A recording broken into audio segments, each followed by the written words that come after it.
The haters are reeling for President Trump's wheeling and dealing. 47 signed a historic new trade agreement with the European Union. The deal sets tariffs at 15%, while the Europeans promise to buy $750 billion worth of American energy and invest another $600 billion.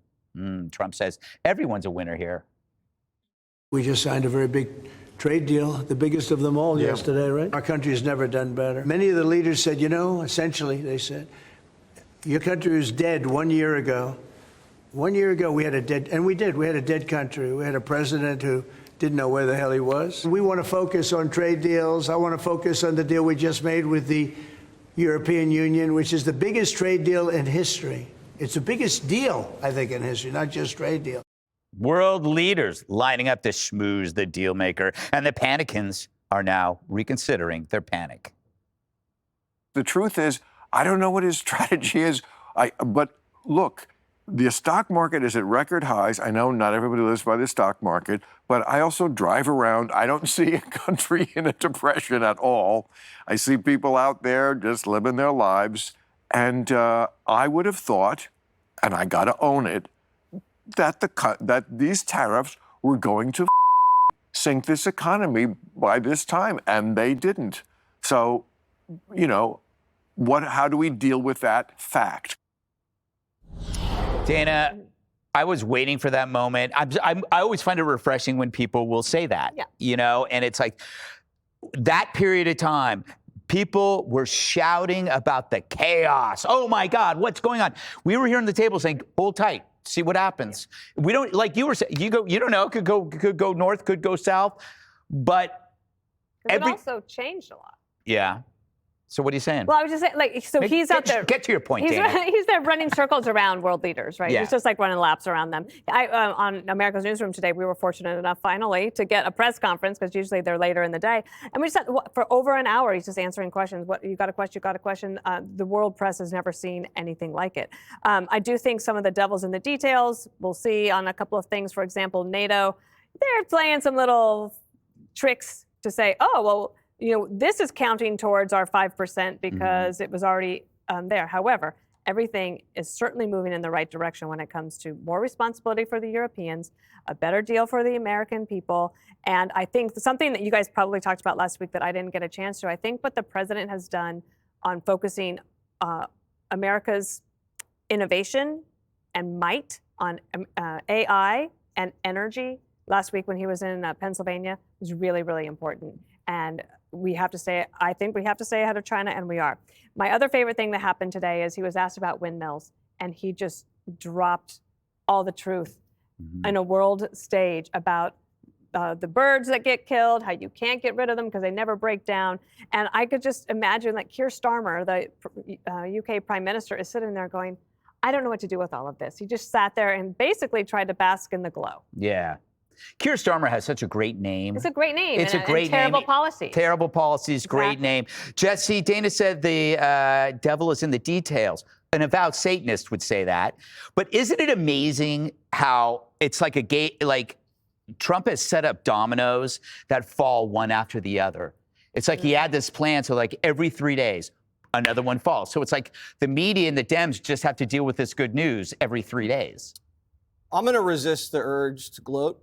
Okay. Just kidding.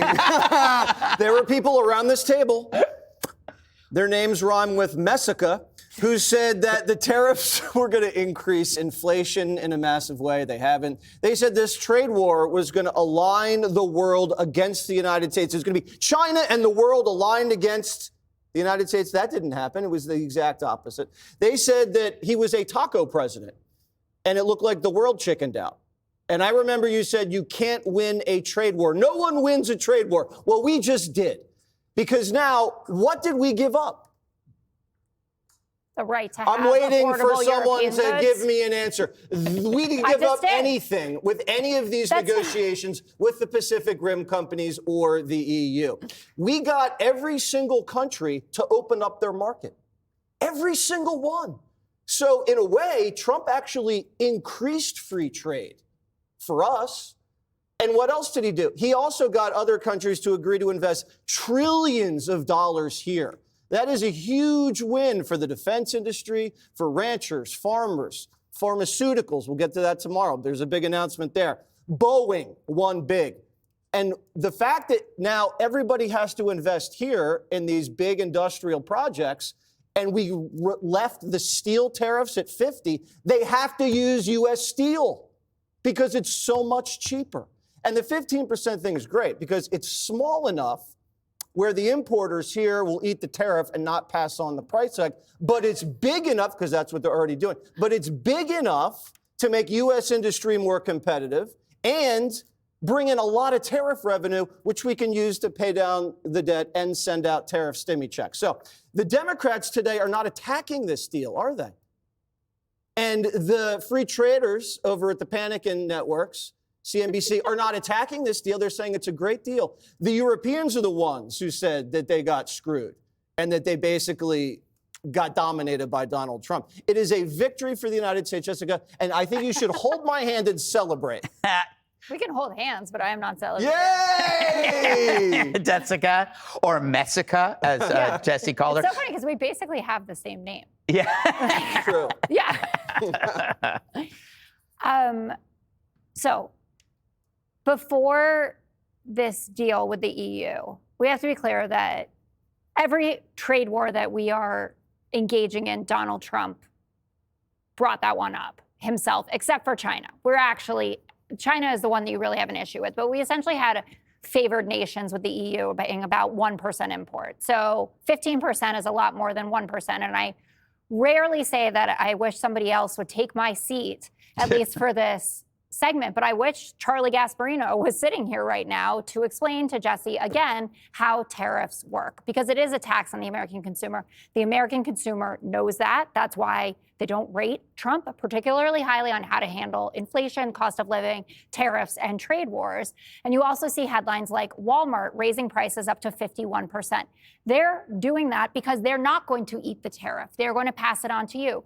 Volkswagen, profits down $1.5 billion. GM, profits down $1 billion. Why is that? Because of these trade wars that Donald Trump created. Now, there is this $20 billion in revenue that's coming in, right? I've seen the headlines. I've seen the Panikins backing off. But if it weren't going to be a clear line to raising your individual prices, why is Donald Trump, and Josh Hawley now wants to get in on it, talking about rebate checks for the American public? They want another opportunity for Donald Trump to smack his signature, which has been all over the place as we've seen recently, Not on with an another auto pen. rebate, not with an auto pen, on rebate checks so that the American public won't hate him for the fact that he is raising their cost of living. And that is what is going on here. All right. You have an issue with what she just said. I do, because President Trump has a very well-stocked arsenal. But the greatest tool, in my view, is trade. And it has allowed him to even make peace deals now. He has the secondary tariffs on Putin now. And instead, you got 2 weeks, pal, to get this deal done. He's using trade deals for peace deals and vice versa. Thailand and Cambodia, he's mentioning trade. Look, it's been less than 4 months since Liberation Day, and a lot of people here on Wall Street freaked out, flipped out. They were all wrong. They usually are, like a pack of lemmings, God bless them. They're never held to account. I work in an industry where also you're not held to account for being wrong, I suppose. But the fact is, the NASDAQ, the S&P 500, the consumer confidence, people now saying things are going better, you're handling inflation. But for President Trump on the world stage to use trade and tariffs for the way he has, they raise revenue. Scott Bessent, the Treasury Secretary, says by the end of this year, $300 billion potentially. Number two, President Trump has used tariffs to compel or incentivize transformative changes in behavior. Canada and Mexico, get your criminals and your drugs out of our country. It had nothing to do with goods and services. Over the EU, has a lot to do with goods and services. Hey, you tax our U.S. vehicles at 10%, we tax yours 2.5%. Don't need to be an economist or a pollster or a 2-year-old to know that's not fair. And now it is fair. The other thing is he's upending globalization. All these blue-collar jobs that have been yielded from the first 6 months of his economic plans have been incredible because those jobs have been taken away from foreign workers and going to blue-collar workers in this country, American workers. And the fourth thing is, when you slap tariffs on people, it's not a trade war because there's no shots fired. When you slap tariffs, what happens? People otherwise reluctant come to the negotiating table and they say, what can we do? Let's get a bilateral deal. Let's get a trilateral deal. They come to the table. Secretary Bessent is in Stockholm today for round 3 of this China trade talks. This is happening. And last point, what I love about President Trump in these first 6 months is he tackles all those traditional issues like the economy and foreign policy and trade. But then he's got plenty of accommodation for all the new stuff like crypto and AI all at the same time. And that's what Americans are seeing. And that's why the polls will never truly keep pace with what people are seeing in this transformation. Well, there you go. Click here to subscribe to the Fox News YouTube page to catch our hottest interviews and most compelling analysis. You won't get it anywhere else.